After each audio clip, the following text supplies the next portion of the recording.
Избори идат, кризата се враќа. СДСМ диктира избор, Македонија или Груевски. Дали Заев го претвора СДСМ во политичко заложништво на власт без победа? Социјалдемократскиот сојуз нема да учествува на овие лажни избори. Што после 5 јуни и бојкотот од опозицијата? Кому одговара пржено да биде урнато? Ке се спасили ВМРО-вскиот врв од раката на правдата? Дали Груевски и ВМРО-вската криминална пирамида купуваат време за трансфер на својот капитал?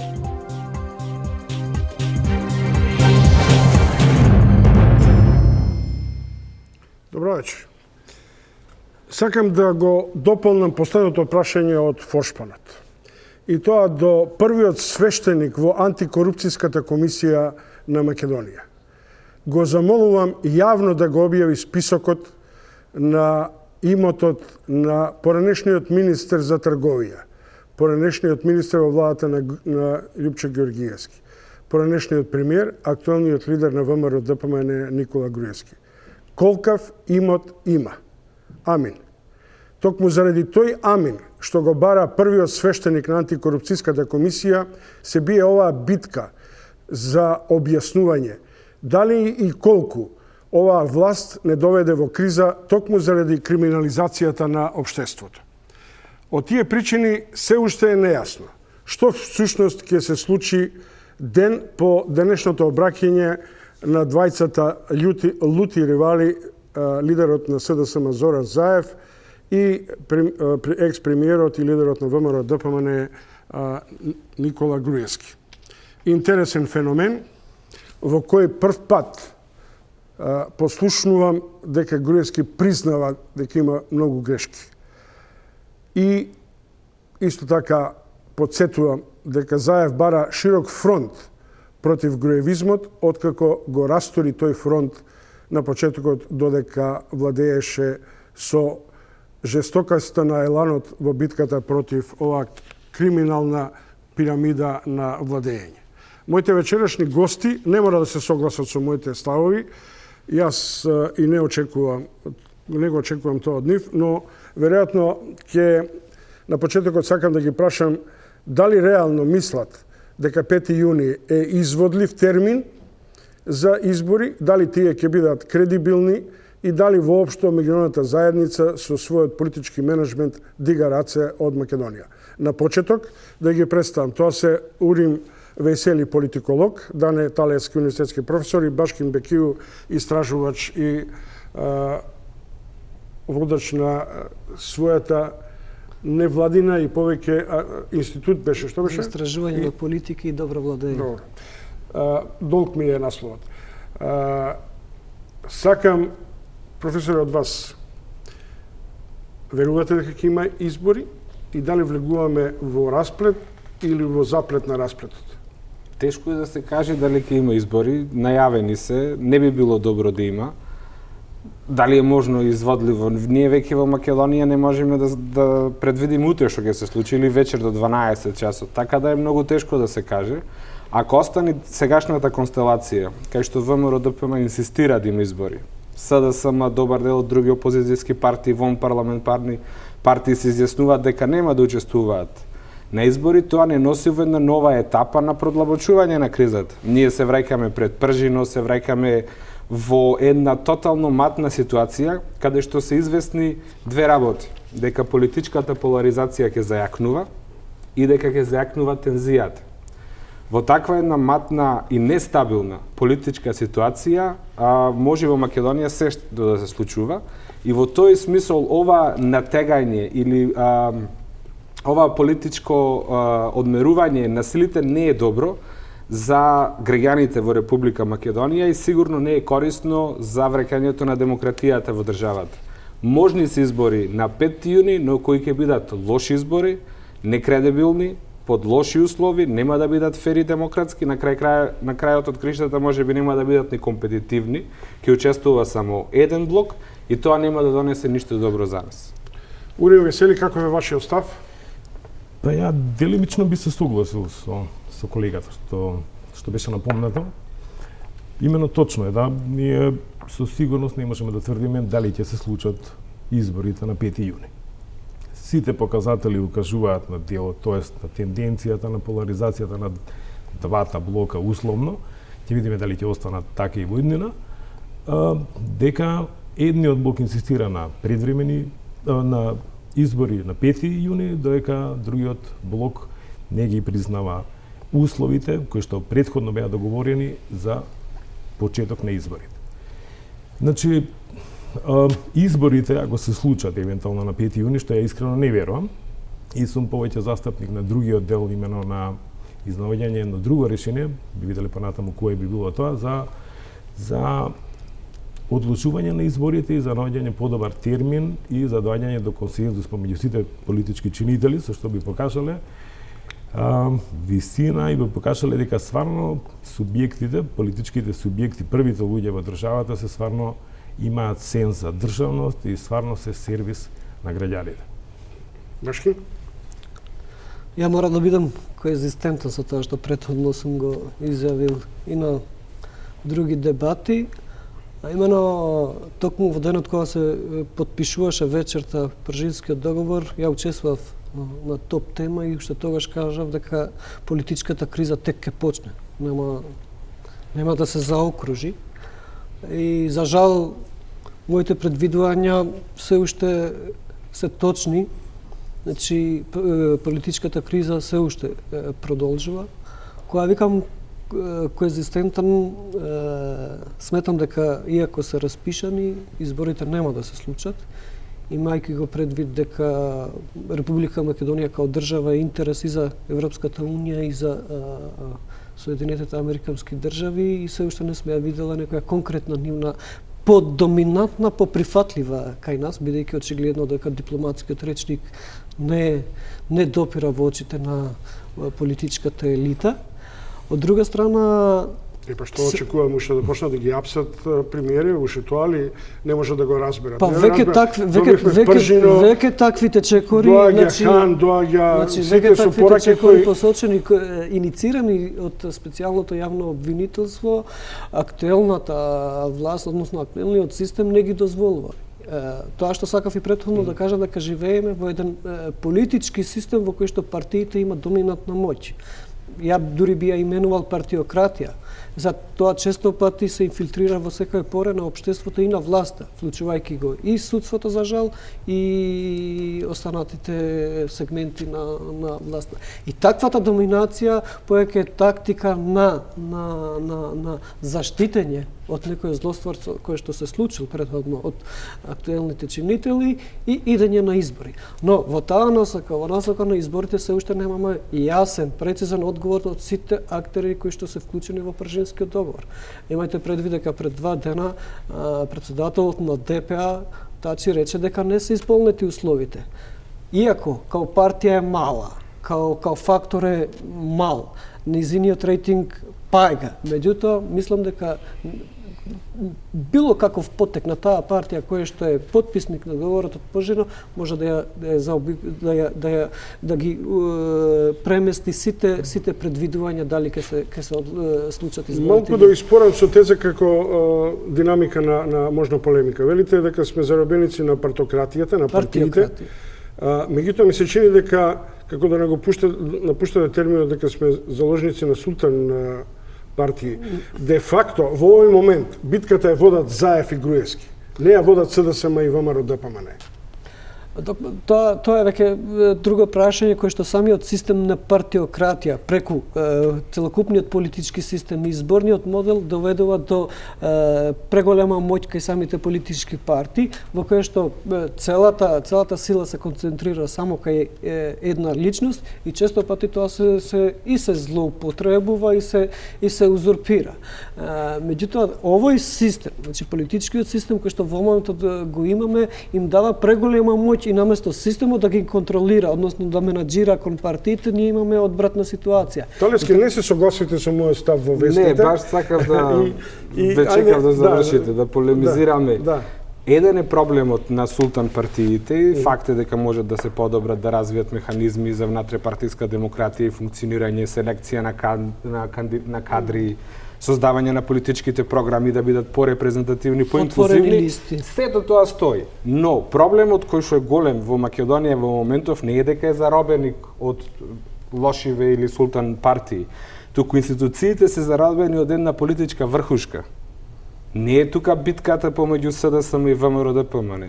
Тука е битката помеѓу народот кој што сака да го има суверенитетот во своји раци, кога гласа на избори да го трансферира, да ја трансферира моќта на владење на легитимно избрани представници и една политичка врхушка која сака да ги контролира сите институции, која сака првиот антикорупционер кој што отворивте дискусијава да го претвори во свештеник, да речи да го затвориме прашањево за век и веков амин, наместо да го повика поранешниот највисок функционер да даде отчет таму, отворено, кои се неговите примања, каква економска состојба пред и по завршувањето на функцијата. Тоа е големиот проблем на Република Македонија.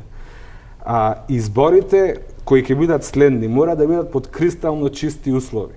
Бидејќи ова што го имаме големиот проблем е злоупотреба на власта и лошо владење. Лоши избори повторно ќе го репродуцираат тоа.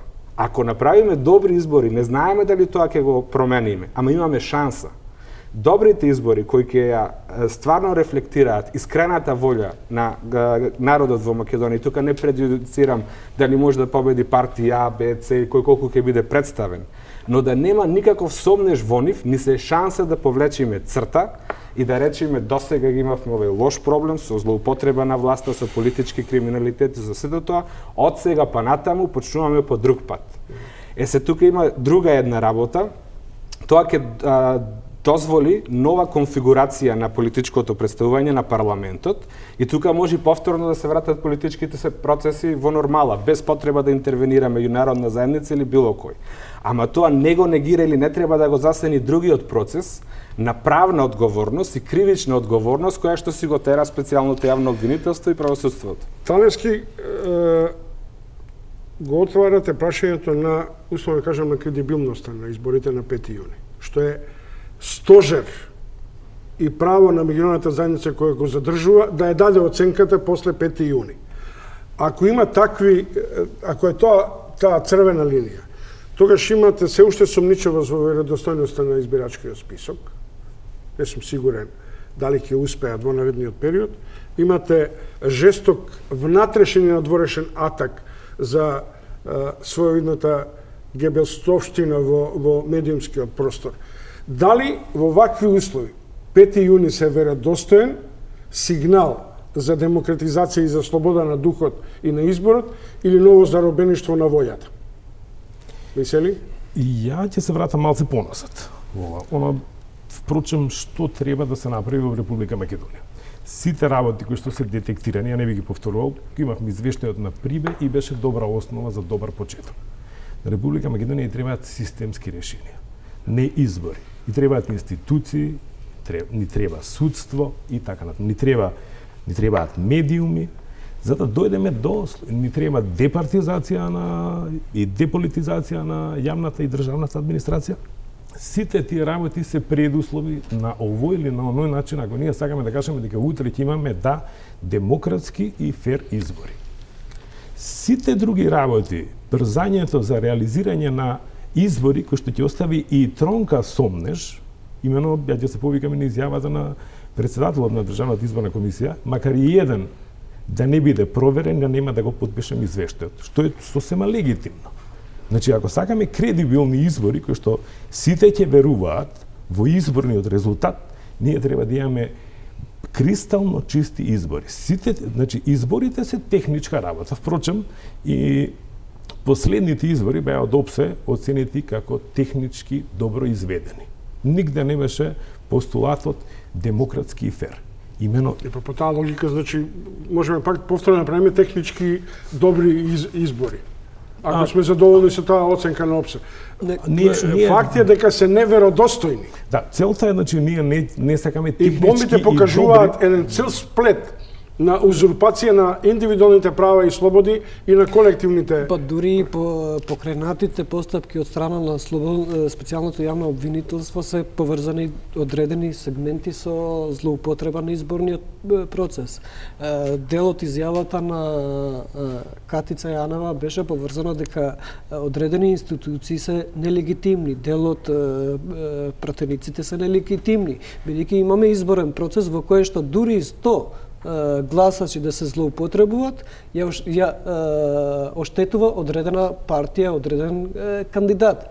Зато во оваа насока клучното прашање кое што треба да се постави, значи нормално да се анализира со почетокот на кризата, зошто власта инсистира да се иде на избори. Зошто во овој процес во кој што треба да се спроведуваат реформите беа закочени? Зошто одредени институции не беа кооперативни? Зошто, ајде бидеме конкретни, зошто вие мислите дека на Груевски му одговара ризик да се одржат на 5 јуни гласање под услов тие избори да бидат прогласени за некредибилни? Да купи време, да направи нови трансфери, да забошоти дел од своите нелегитимни, незаконски дејанија, да ја минимизира специјалната јавна Ништо друго не би се случило освен да продолжи ваквата ситуација во која што сме. Може би као власт, како политичка партија која што владе, ќе им годи и ќе се продолжи ваков начин на владење, бидејќи мора да признаеме за таквата елита, за одредена врхушка на елитата на ВМРО ДПМН им е во ред. И било какви избори во кои што условно под наводници би биле демократски и би ја продолживе вака власт, секоја друга позиција е пострашна, односно полоша токму за таа врхушка. И тука е клучно прашање, преку избори да се легитимират себе си. Но во ова насока сметам дека и СДСМ е виновна, па и меѓународните представници кои што се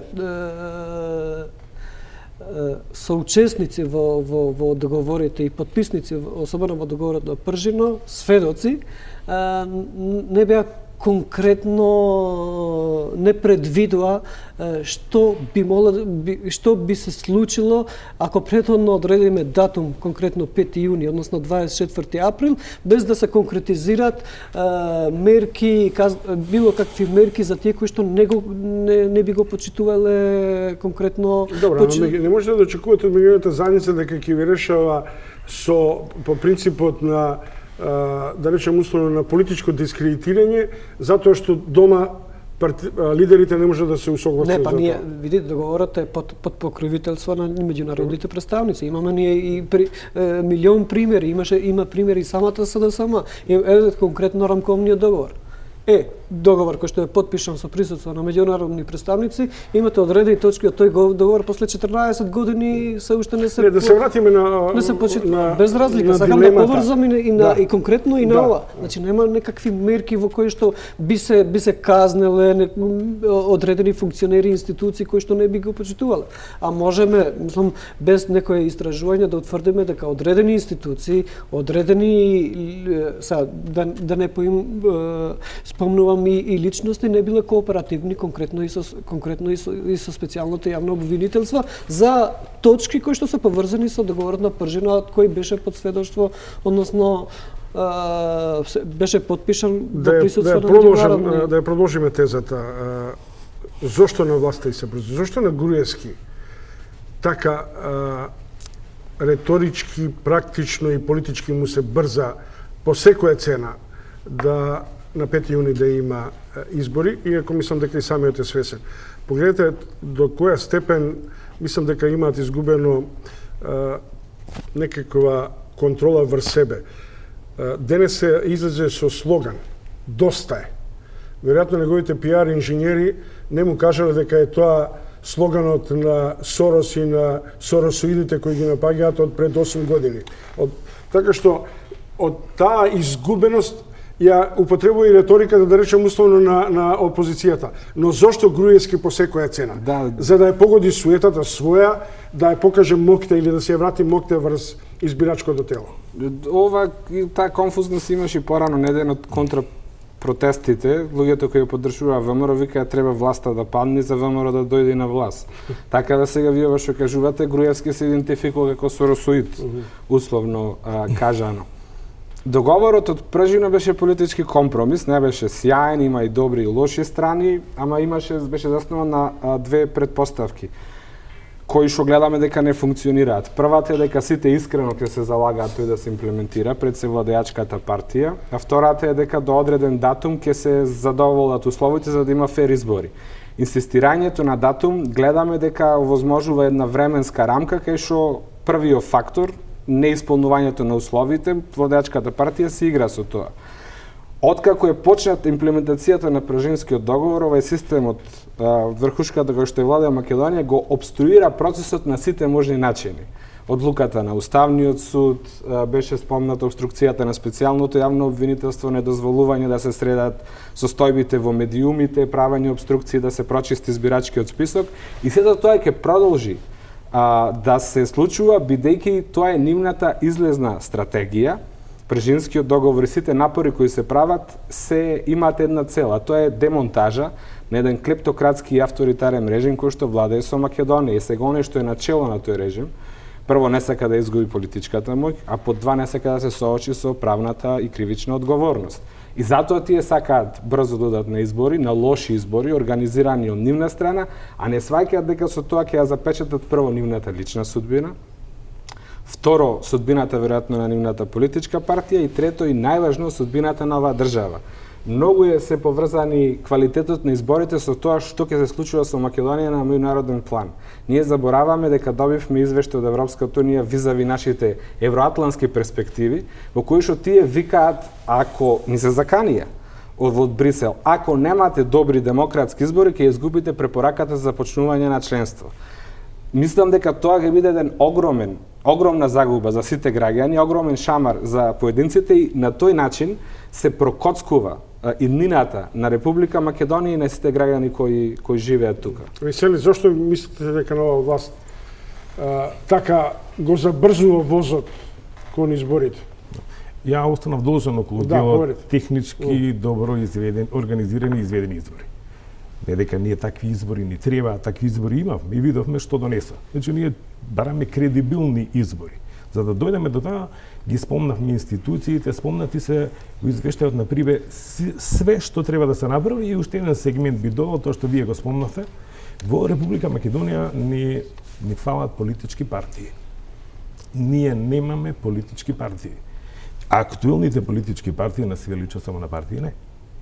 Тие се убаво спомнавте. Вие терминот се согласам, султан партии. Значи имаме крајно централизирани партии, чак уште повеќе на одредени членови и не им смета тоа дека лидерот на партијата ќе одреди како ќе одлучи понатаму. Што е нонсенс за било која демократија или за било која партија која што стварно и ги има свите примеси на една партија.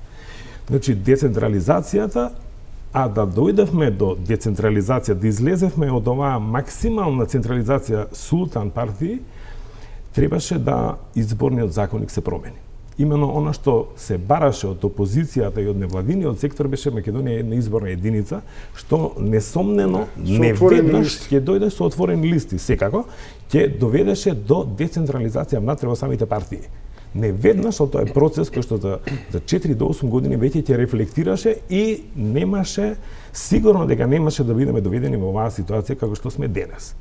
И сега ако се вратиме на самиот почеток зашто почна и како дојде, ќе видиме дека алките кои што недостасуваат се институциите, имено ако сите прислушкувани материјали како почеток на или откривање на вистината, дали ќе видиме до крај, ќе покажат судските процеси кои што се во тек и останатите што следат, предпоставувам, ќе видиме дека институциите не беа контролирани. Ние имавме УБК кој што немаше никаква ни парламентарна, а во сите западноевропски држави, во сите европски демократии, покрај парламентарната контрола врз тајните служби, условно кажано, термин кој што се употребува, има и професионална контрола. Кај нас ниту парламентарната контрола не функционираше. И ние сега се чудиме како дојдовме до ова дерече и како да се извлечеме. И сега ќе се вратам на вашето прашање. Зашто им се брза? И ја да сум стратег кој што би требало да им помогне или да им укаже на ВМРО, ја ми рекол да што порано. Имено ја немам дилеми дека субјектите, политичките партии, актуелните, со таква поставеност какви што се, дека не да нема демократија и не дека се докаже дека не им се граѓаните, државата, значи кога зборам граѓаните, мислам на државата и обратно, не им се примарна цел, него својот личен интерес и можда секако покрај она што го спомнавме, што го констатиравме, дека се крајно централизирани, значи на одреден дел на луѓе во самата партија. И ја би им препорачал што побрзо, пошто евидентен е падот на рейтингот на владеачката партија. Груевски денеска се фали дека 1:2 е последните анкети изборува. Нели, сега збориме за реалноста како што ја гледаме и може да збориме за, нели, не знам, може да има одредени мерења на рейтинзи, одредени спинувања и така натаму. Истото се случува и во албанскиот дел. Исто се случува и со ДУИ, именно во тој контекст беше и последната промена на министрите, да се превенира или да се спаси тоа што може да се спаси.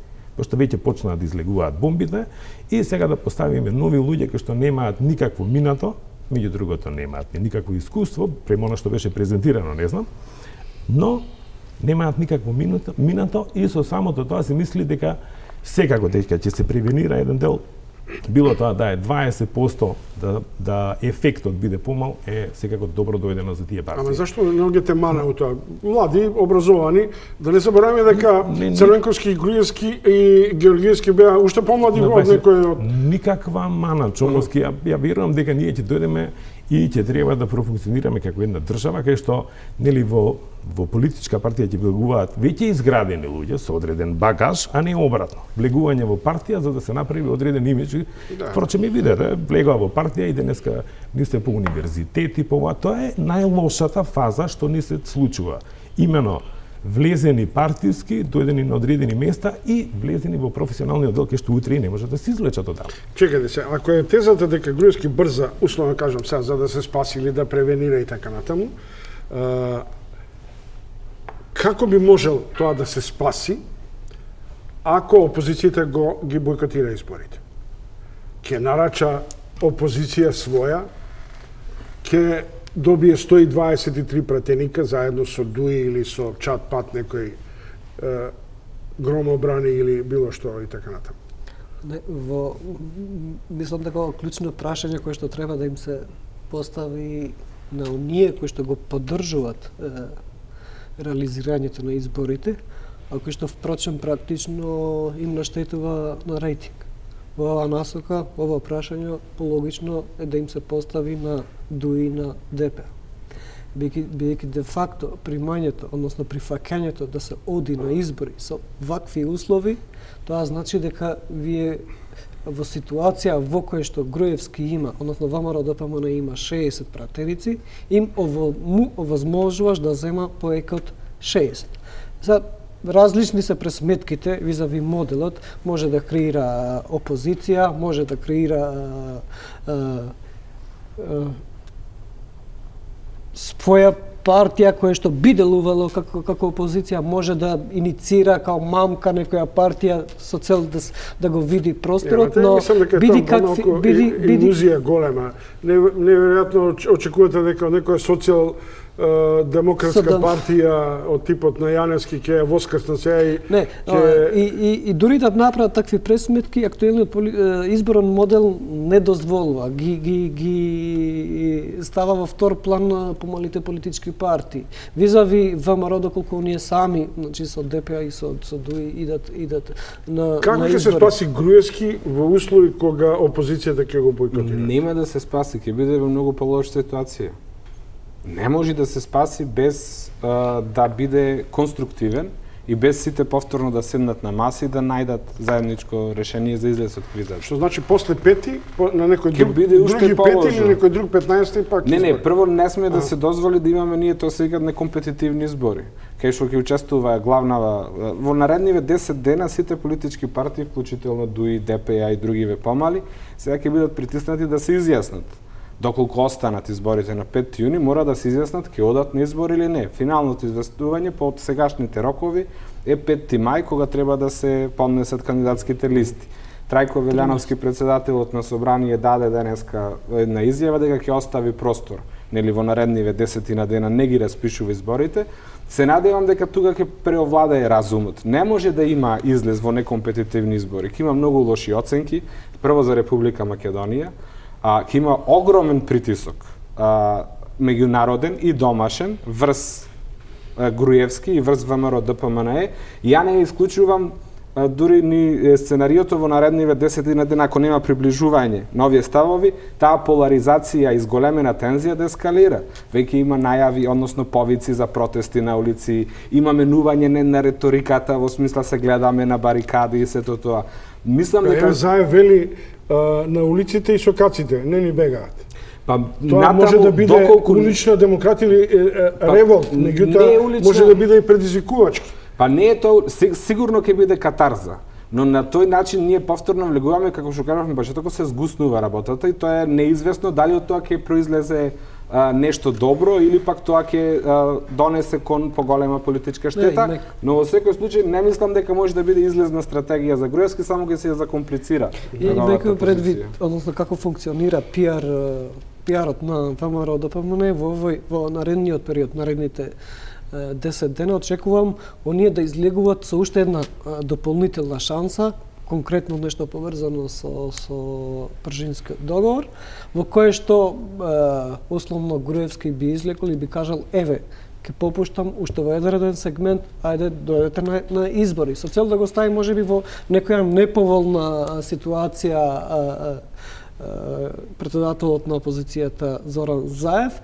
меѓутоа сепак као тактика не е очекувано од ВМРО ДПМНЕ, но не случајно во последен момент оставија. Самиот рековте дека Тачи сам изјави, тоа го регистрирате, дека нема услови за кредибилни избори. Важен сегмент на балансот на проценката дали ќе бидат 5 јуни воопшто избори, дали ВМРО сам со себе и за себе ќе прави избори, е како ќе реагираат Ахмети и Тачи. Без оглед што Ахмети изјавува јавно дека нема да дозволи веќе преливањето на така наречената, условно кажем, политичка проституција да влезе во партиските води или во политичкото дискредитирање. Кажав на почетокот, имајќи предвид дека Тачи, председател на ДПА, не повеќе од 2 дена, он сам искажа јавно дека условите не се исполнети. Што логично дека за 2 дена до вчера кога се распушти собранието, сигурно дека не се исполнети тие услови. Сигурно дека тактизира, ако тој како председател на партија прави пресметка, односно што размислува албанскиот гласач, треба да одреди дали ќе делува според тоа што нели го слушнавме во бомбите до смрт со ВМРО ДПМНЕ, односно со Мејалков, или пак со гласачите албанци, во кое што убеден сум дека над 80% од албанците не би сакал повторно да победи Груевски, односно Груевски да биде на власт. Со оглед на тоа политиките како ги спроведуваше. Ако е тоа расположение, тогаш која е легитимната позиција на ДУ и на ДПА да, условно кажем, да го детронизираат помалку Груевски? Токму тоа сакам да кажав, дека било каква одлука да се оди на избори, во која што бија поддржале албанските политички партии, во овој случај ДУ и ДПА, најмногу ќе им наштети на нивниот политички. Весели, Васта? Ја слушнав исто изјавата на господинот Мендур Тачи, да, мада не беше дециден како што знае и умее да биде, а укажуваше на делот при излегувањето, ако не се лажам, од мисијата на Европската унија во Скопје. Све укажува во неговата изјава, све укажуваше на тоа дека они не се согласни, ДПА не е согласна да оди на избори.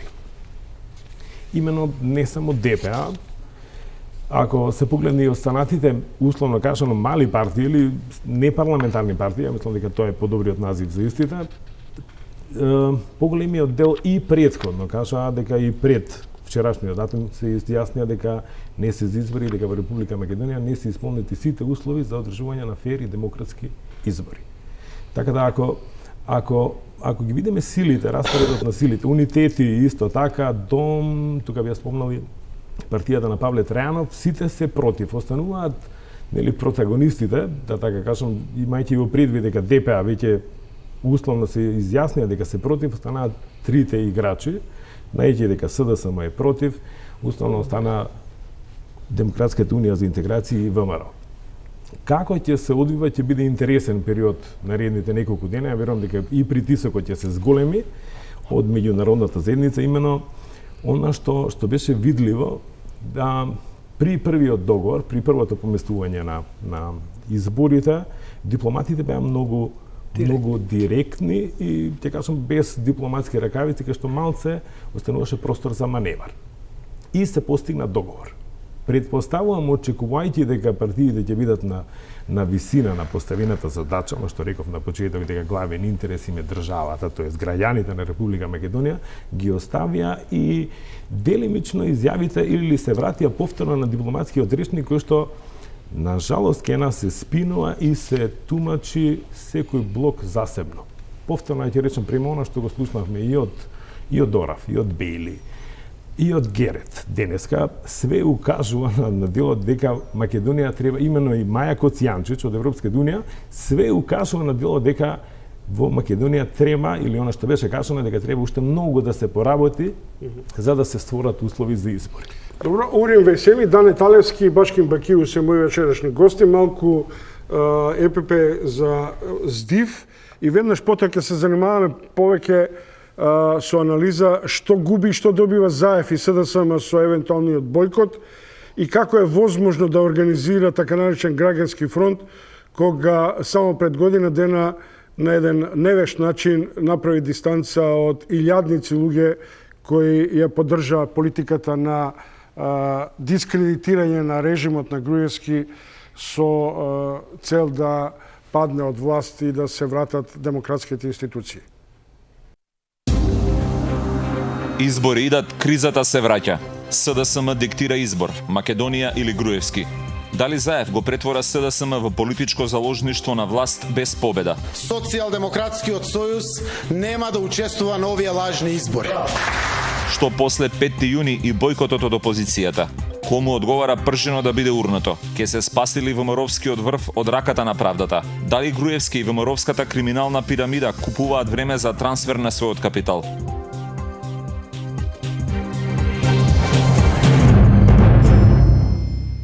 На дел од овие дилеми одговор во изминативе половина час дадоа Урин Весели, политиколог, Дане Талевски, универзитетски професор и Башкин Бекију, истражувач. Сега се враќаме, за момент ќе ги оставиме Груевски и неговото тактизирање и играрија да се задоволи суетата на 5 јуни да има некредибилни избори, да се вратиме во моќта или немоќта на ЗАЕФ преку бојкот да ги обструира изборите и да ги направи и нив нелегитимни и Груевски како политичар кој практично би изгубил најмногу евентуално ако изборите останат во фаза на некредибилност од процените од меѓународната заедница. Тоа што упорно во емисијава го третираме неговата изјава дека не треба широк фронт против Никола Груевски, откако е разнебити активната кохабитација со бунтовното граѓанско тело во Македонија пред една година. Талевски, дали е ова без алтернатива на ЗАЕФ, бојкот по секоја цена, и на тој начин да се одржува, или можеби тоа е негов крај и евентуално крај на СДСМ? Па, крај негов и крај на СДСМ, не знам, ама знам дека не можат да си дозволат додатни избори ако условите не се подобрени, под услови пред се мислење прочистување избирачкиот список и медиуми. Мислам дека има многу добри позиции да учествуваат на изборите, бидејќи тоа беше дел од понудата како да опозицијата се вклучи во Преждемскиот договор, добија првите места во МВР и во Труд и социјала. Тие две институции најмногу се користени за присила на гласачите и за купување на гласачите преку разни социјални трансфери. Ама видовме дека тоа што ги имаат првите луѓе не значи дека имаат и контролата врз машинеријата. Мислам дека од нив се очекуваше, апропо што го зборувавте за широк фронт со граѓанството, мислам дека тоа се очекуваше и се повикуваше СДСМ многу порано да го направи тоа. Факт е дека постоеше тој амалгам минатата година, имаше една серија на протести од страна на новинарите, разни невладини организација, студентски пленуми, професорски пленуми, кои што се сплоти сето заедно на 17 мај и после тоа во кампот пред владата и тоа спласна делумно заради преговорите политички кога се трансферираше лицето во тој политички процес, една од грешките и на Пржинскиот договор беше што тоа вибрантно цивилно општество или граѓанство бунтовно не беше доволно добро представено таму. Европската унија имаше тука една малку погрешна проценка и пристап, дека е доволно да ги викни представниците на 4 главни политички партии така да го менаџира процесот, а од друга страна се согласувам со вас дека беше грешка на СДСМ што таа платформа која што имаше со невладините организации со граѓаните ја растури веднаш после тоа. Мислам дека во една ваква ситуација, и таа е мојата клучна предпоставка, дека ние сме ситуација кога имаме широк слој на граѓанството против еден недемократски режим. И тука СДСМ е најголемата политичка партија и единствената надеж за политичка мобилизација на најширок круг на граѓаните. Ама ова не е ексклузивна борба ВМРО ДПМН е СДСМ. СДСМ треба да свати дека се најдува во една таква ситуација да мора да представува многу поширок слој од населението на кој што обично апелира, и таа улога треба многу поактивно да ја игра. За да продолжиме, морам малку да се послужам со афирмација на отвореното писмо на Поп Симонова денеска до лидерот на СДСМ Зоран Заев. Ке цитирам: Заев, ти синоќа одлучи да ги бойкотираш изборите на 5 јуни и тоа е во ред. Ти си лидерот на најголемата опозицијска партија, но Поп Симонова вели: резултатот од изборите нема да го донесе СДСМ, туку граѓаните за Македонија. Ако си заборавил кои беа тие, да те потсетам. Станува збор за неколку десетици граѓански невладини организации, а пред се за неколку десетици илјади граѓани кои на 17 мај минатата година го наполнија просторот пред владата. Најголемиот дел од нив немаат, ниту сакаат да имаат било каква врска со СДСМ. Како сега да се направи тој фронт? Тој граѓански фронт, во кој се употребуваат и модели дека стојат на располагање и улици, и сокаци, и уште една теза, мислам дека дури ја читам преку генерал Ангелов, како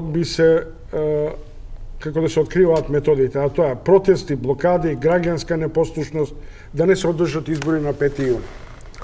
Добро, ваквите констатации да не се одржават, тоа е можеби некоја варијанта да се протестира дента на изборите. Од друга страна, граѓанска непослушност, конкретно за државата, дури би било пострашно од економски аспект, пострашно дури од војна. Но суштината како сето тоа ќе го предвиди, предложи и управува конкретно лидерот на опозицијата СДСМ. Меѓутоа, кога збориме на лидерот на СДСМ во ова насока за совладење на еден недемократски режим, партијата треба да се отстрани. Мислам дека тоа што се направи пред со објавувањето на бомбите, па со протестот до 19 мај, се согласувам со Дане дека сето тоа спласна. За жал, дури се узурпираше се во името на СДСМ. Имаше одредени граѓански организации кои што не сака да се идентификуваат со политичка партија и после не чувствува припадност кон конкретна една политичка партија. Исто така имаш неопределени гласачи кои што логично треба да бидат мотив за ловење за било која политичка партија, во која што се во овој период се расположени антивласт. Сега ќе остане одговорност на самиот Зоран Заев како повторно да ги убеди и да ги обедини. Како би можел Заев, например, да обедини значаен дел на една приврзеничко тело кај албанците, кој после бомбите му беше наклонето врз основа на неговата храброст, на некакви негови перцепции за јазикот, за така речено. Има одредени сегменти во кои што му се наклонија, но тоа не значи дека има преголема симпатија. Има големо расположение, значи антивмировско, антивладино расположение во овој момент, односно во последните неколку години кај албанците. Дали тоа може да го присвои Зоран Заев, ќе остане негова стратегија. Сега ја не би сакал да делувам во советник без советник на Зоран Заев, меѓутоа граѓаните ги знаат неговите постапки. Има остана должен на таа етничка заедница, конкретно на албанците, во однос на објавата за бомбата за Монструм, во која што речиси на секоја пресконференција при објавување на бомбите ја спомнуваше, но никогаш не се дозна вистинскиот факт, иако сето тоа остана на предпоставка дека луѓето кои што се во затвор не се виновни. Така да и во таа насока има голем дел од населението на кое што можеби Зоран Заев му должи, односно нема некоја доверба. Може ли реално да дојде до привидно сега концепцијски, но на еден одреден начин и на терен до една јасна конфронтација? Да се конфронтира народот со граѓанинот.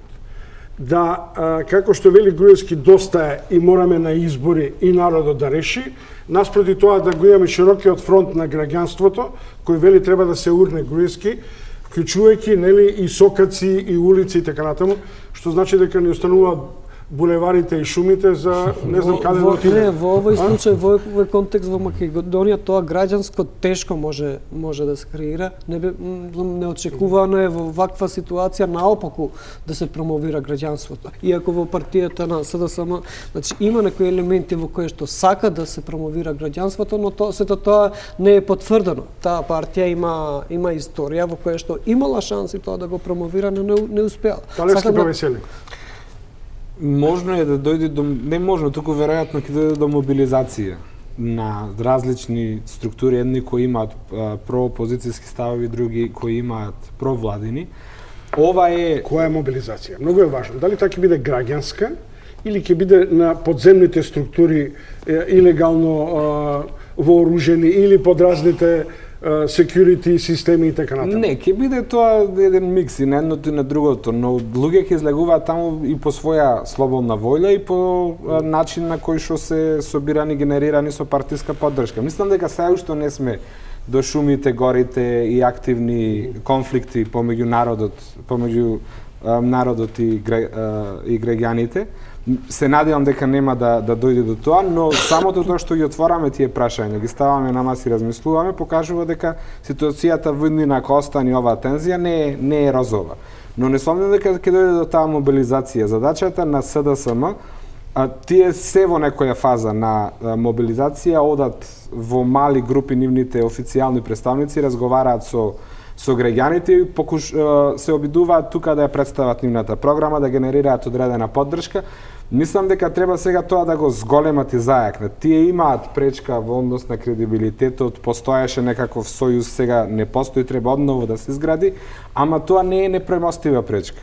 Треба поголем, поискрен пристап, треба поголема инклузивност и најважно од се треба поголемо лидерство.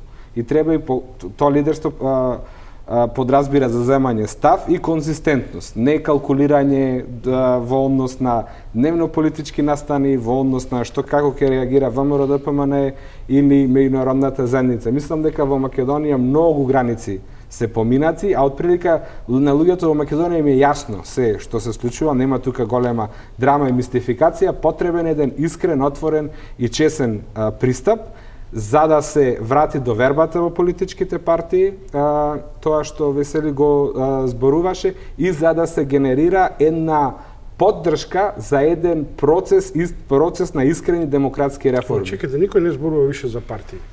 Груевски на народот надјавнал, а ако раздробите изјавата на Заев, сака СДСМ да го претвори во движење. Граѓански фронт. Граѓанскиот фронт е движење. И ние де-факто веќе партиите се маргинализирани. Добро, меѓутоа имаше постапки. Која е разликата пред 17 мај ситуацијата со денес? Значи, грешки во чекори на самото СДСМ. Дури, исто ке повторам, значи, СДСМ постојано го критикуваше Груевски како диктатор. Нели? Во која логична земја се разговара со диктатор? Како вие подпишавте Пржински договор во кој што му верувате, па дури со одредени датуми кога ќе се спроведуваат и со датум за избори. И му дадоте министри во владата, во техничката влада. Се видува, кажа Дане дека не е доволно само да бидеш министер, туку оние имаат оперативци кои што Може би ја користат властата, ја користат Тоа што вели Весели, направена е структурата во јавната администрација која што се злоупотребена. Весели, вашиот став. Оно што треба, ако ја прво не верувам дека ќе дојде до тоа, не верувам, да сум оптимист дека и верувам дека избори нема да се спроведат.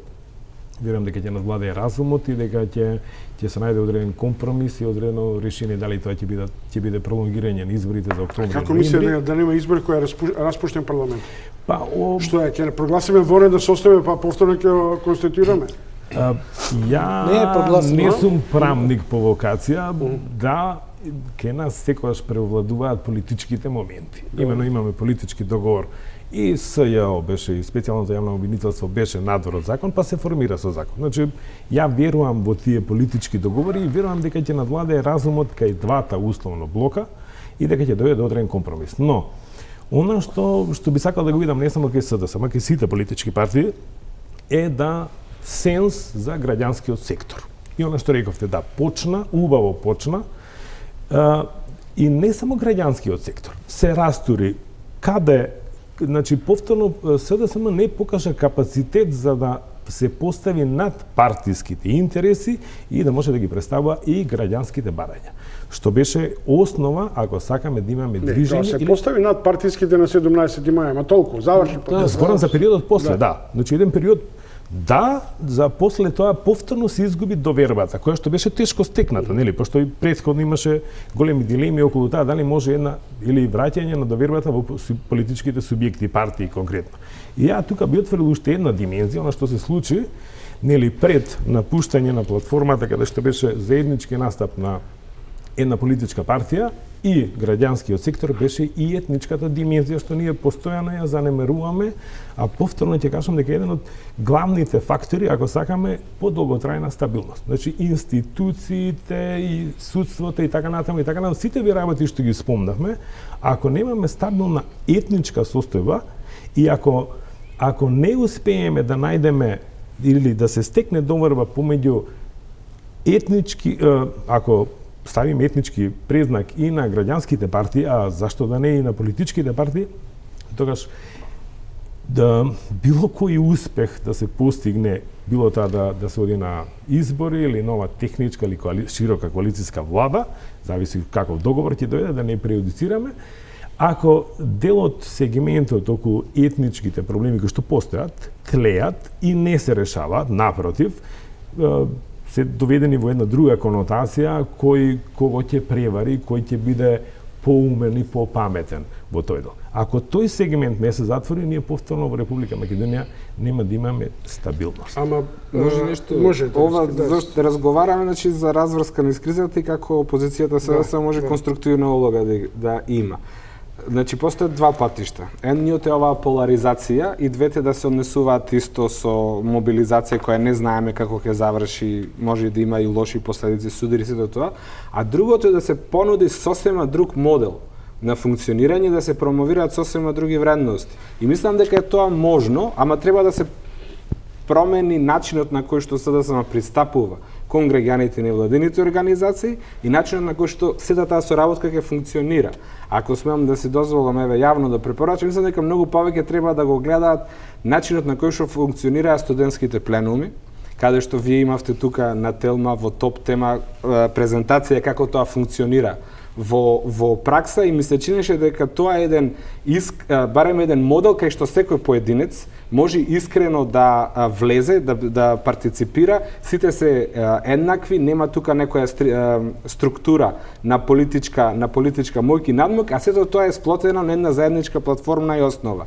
Ако се понуди таков модел, и ако тоа профункционира, може да донеси поинаква промена на целата ситуација во Република Македонија. И разврската на сето ова како што оди или со политичка револуција, или со политичко менаџирање на кризата. Овој втор модел, кооперативен, заснуван на вредности и на различитости, може да биде добро менаџирање и да даде една мирна разврска и успешна разврска на целата криза. Да, и што само би додал, во делот најголемите опоненти на овој модел ќе бидат етничките партии, пошто ние имаме етнички партии. И крајно централизираните партии, пошто со тоа тие ја губат моќта.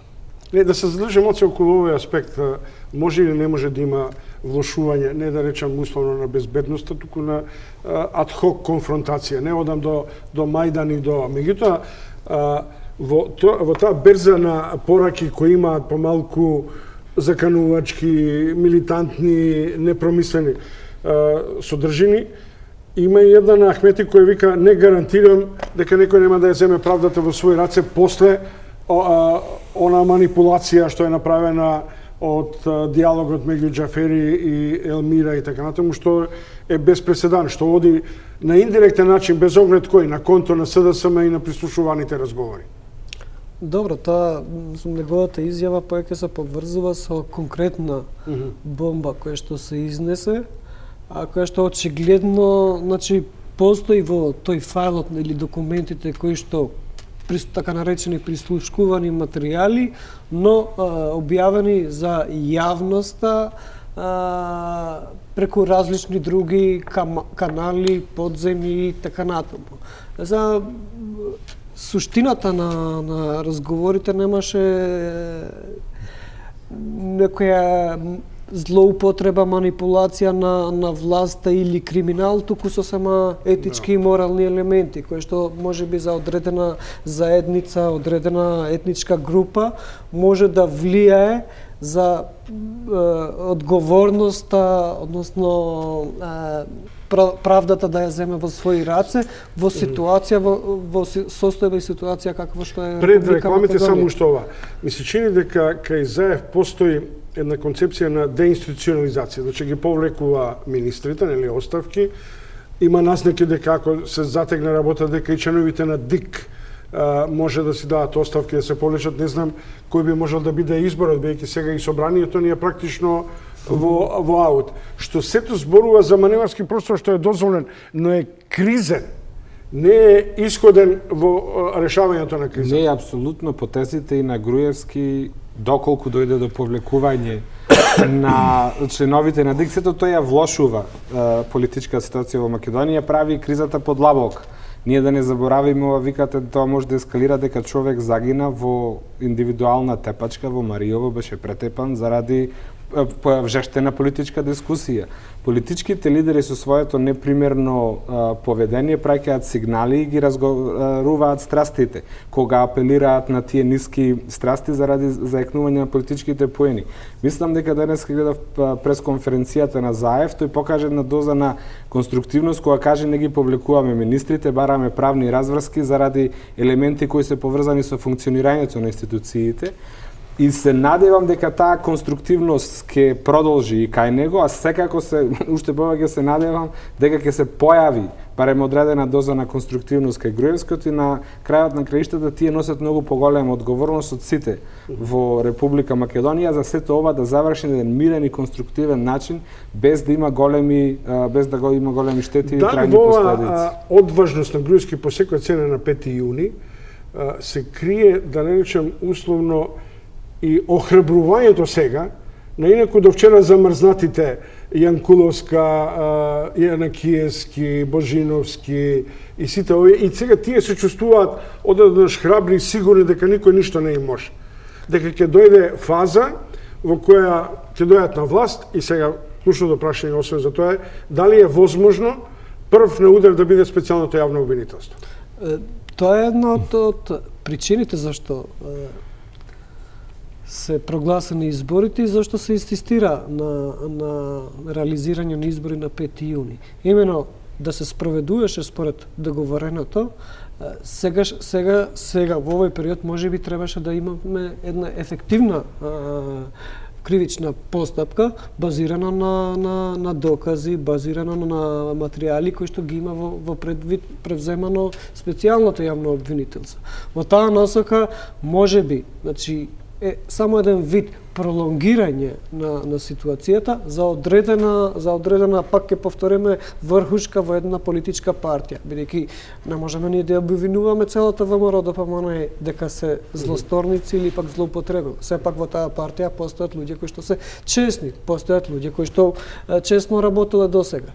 Меѓутоа, постои некаков компакт за тие кои што имат предпоставка дека ја злоупотребиле власт, односно би биле предмет точка на гонење од страна на специјалното јавно обвинителство и само од нив се турка притисокот да се дали е возможно во овој бојкот на СДСМ де факто да страда и специјалното јавно обвинителство.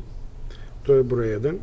А број 2, Заев да се најде во ситуација, да речем условно, на суво, во која одеднаш сега ќе се осоколат овие старите структури кои се под сериозно сомневање за инициирање или за прикривање на криминала и така натаму, за кој веќе има сомневање.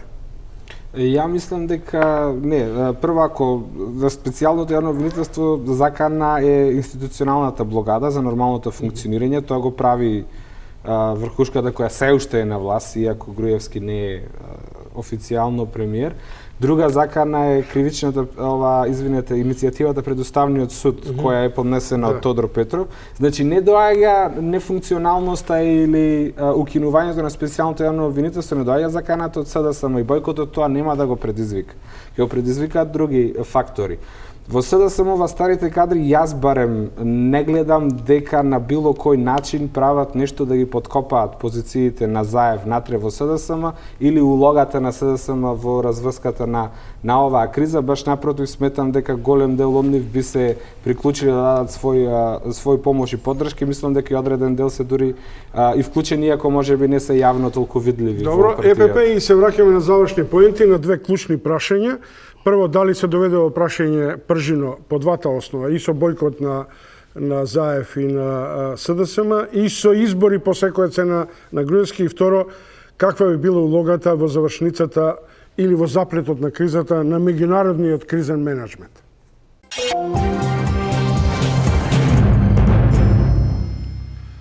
Весели, Бакију и Талевски. Прашањето ви го поставив пред рекламите со завршна поента. Дали бојкотот на изборите од СДСМ и Заев или избори по секоја цена, па дури и до натамошна некредибилност на политичките институции во Македонија, на што инсистира Груевски, го доведе во прашање пржино, како проект, и дали меѓународниот кризен менеджмент би можел да си дозволи во овие услови проектот Македонија после пржино да не ја успе. Ајде, Весели, од вас прво. Пошто прашањето е така поставено, ја ќе пробам да одговорам на тој дел, иначе искрено повторно ќе повторам дека ја не верувам дека ќе се одржат избори. Но и едната и другата варијанта, збориме бојкот на избори и избори по секоја цена. Избори по секоја цена и едната и другата варијанта се лош избор. Ова ја не верувам дека ќе дојде до тоа, но во случај да и едната и втората варијанта, ако се отиде на таа варијанта, верувам дека пржинскиот договор секако дека ќе биде поддоведен под знак прашање и верувам дека меѓународната заедница или меѓународниот кризен менеджмент, како што вие го нарековте, ќе треба повторно да се врати на голема врата и да го замени дипломатскиот речник и да се врати на конкретниот речник, тоест на начините, постапките што треба Република Македонија и институциите да ги направат за да дојдеме до кредибилни избори и до легитимни избори. Но тоа ми личи маца како на привремена влада на Брисел. Па ја не би рекол дека привремена влада, ние термините кои што ги употребуваме техничка, коалицијска, ја би рекол дека коалицијска ради легитимноста, иначе ако збориме за едно општество кај што функционираат институциите, секако би сакал да видам техничка влада, кој што луѓе кои што ќе успеат да излечат Македонија од состојбата во која што се наоѓаме и да подготват избори кредибилни и легитимни, кај што ќе нема никаква, ни најмала дамка или сомнеш околу кредибилноста. Но ќе бидат кредибилни откако половина министри синоќа славеле во ВМРО ДПМН со химната на ВМРО, треба избори да прават. Бакију. Не би рекол дека ќе се доведе во под знак прашање пржинскиот договор, односно дел од пржинскиот договор е извештајот на Приде, во кој што децидно се опишани проблемите на нашата држава, а воедно и одредни елементи во кои што во неколку препораки од извештајот на Европската комисија се пропишани за Македонија, во кои што треба да се превземат реформите. Очигледно тоа е заклучок дека нешто не функционира како што треба. Сега можеби клучната улога ќе биде на меѓународната заедница, која што ќе се обиде пак повторно да го актуализира ова Пржинскиот договор, но мој совет би бил со оглед на барем до сега тоа што го видовме, односно во овој период, страните кои што ќе се инволвират во разговор, односно самата меѓународна заедница која што има некаков авторитет врз политичките актери, да се предвидува, тоа токму на почеток што го кажав, одредени санкции и мерки за оние кои што ќе го дадат својот подпис. Ама ние не сме членка на Европска унија, ни членка на НАТО, за да може да предвидуваш меѓународни санкции. Не меѓународни санкции, туку и домашни санкции, без разлика. Но еден договор кога ќе се подпише, тој да не се пролонгира, па истиот и договорот од Пржина да го актуализираме и да се промовираме уште 5 години. Туку во одредени мерки да се реализира. Весели и Бекију велат на 5 јуни нема избори. Пред да одговорите на клучното прашање дали се доведува Пржиново прашање и меѓународниот кризен менеджмент, вие верувате дека ќе има избори? Јас сум склон да верувам дека се е можно во Република Македонија. Моца Пашичевска. Ма не, стварно тешко е да се предвиди, знаете сега како политиколог, тој нема кристална топка од нас да каже, но премногу се зависи од поединци. Значи ние немаме институционални процеси или да направиме треба да зависи да направиме проценка што им врз основа на тоа што има во главите на неколку луѓе, не знаеме. И тоа е многу лошо. Овие што ви кажавте вие двете опции по избори по секоја цена и бойкот се взаимно исклучиви и тоа ја комплицира работата во Македонија. Се разбира дека Пржинскиот договор е ставен во прашање, кредибилноста на меѓународната заедница во Македонија е ставена на тест. Ние со неколку колеги напишавме една анализа од производ на советодавната група за јавни политики Балканот во Европа за кризата во Република Македонија со Никола Димитров, да. И Иван Јордановски. Тука апелираме до меѓународната заедница, ние се уште не зборуваме за кризен менеджмент во Република Македонија, туку за превенција, на понатамошна ескалација. Сметаме дека е важно да се зајакне улогата, за жал е потребна, бидејќи домашните актери не се доволно кооперативни сами по себе. Добар беше примерот кога направија процена дали има услови или не во февруари, може таа вежба да се повтори, но исто е важно тука да има на терен присуство. Гледаме дека откако замина Ван Хаут има вакуум. Сега е потребно малце политичко менаџирање помеѓу политичките актери, не договарање за нови технички правила. Но тоа е важно да биде се додека не има услови за не се условите за избори фер и демократски и не се конституира новиот парламент.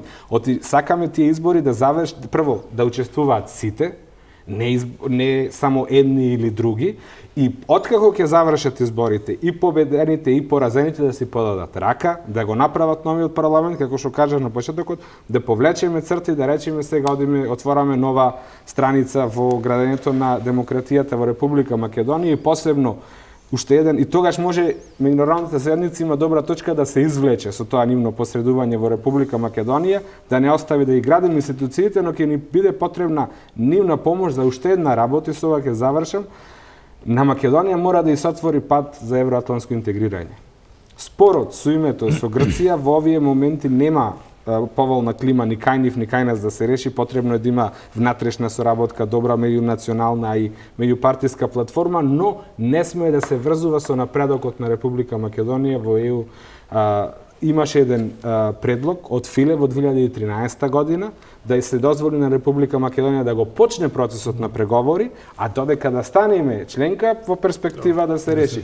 Но тоа е потребно за ако го промениме овој режим, да имаме мотивација да одиме напред со демократските реформи, знаејќи дека евроатлантската иднина ни е повеќе или помалку гарантирана. Сега ако направиме лоши избори, се коцкаме со таа иднина, ја затвораме вратата на Европа за да тука си востоличиме некој феудален господар. Добро, благодарам на моите вечерашни гости, Весели Бекију и Талески. Утре сте со Боби Христов.